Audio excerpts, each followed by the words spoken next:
Околу 550 вработени во рудниците за олово и цинк, Тораница и Добрево од денес почнаа штрајк, откако од април немаат ни работа ни плата. Елементарна непогода, поплавата, што беше и не одеме на работа. Не се ни исплатени плати. Од април не сме земале плата и тоа.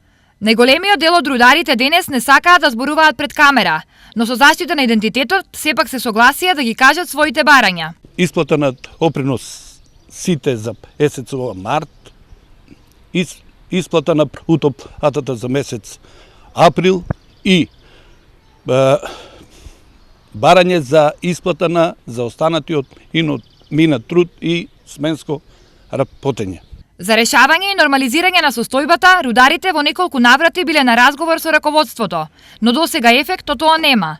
Во меѓувреме, директните и индиректни штети од неработењето на рудникот, Пробиштип ги мери со над 3 милиони евра. Рудникот е главната движечка економска сила во градот и на некој директно, значи таму работат повеќе од 500 луѓе, меѓутоа и индиректно сите оние фирми кои што ги снабдуваат, дали е тоа со храна, со превоз, со некои репроматеријали, веќе имаат сериозни проблеми поради неплаќањето на обврските од страна на Индоминерали спрема добавувачите. Проблемите во рудникот настанаа по поплавите кои уследија по обилните дождови поради што е невозможена работата во рудникот.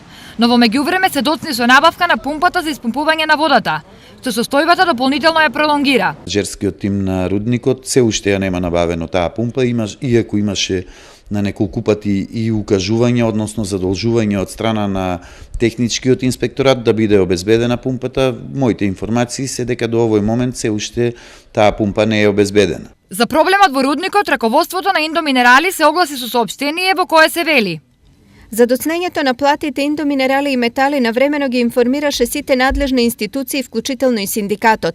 Менаџментот на компанијата е во континуиран диалог со синдикатот и му предложи исплата на заостанатите обврски кон работниците во тек на 5 дена, но работниците не го прифатија предлогот.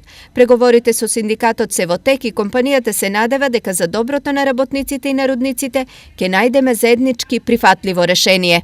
Инаку, техничката инспекција дополнително ќе поднесе извештај до владата за состојбите во рудникот. Од содржината на извештајот ќе зависи и тоа дали ќе биде покрената и постапка за одземање на концесијата.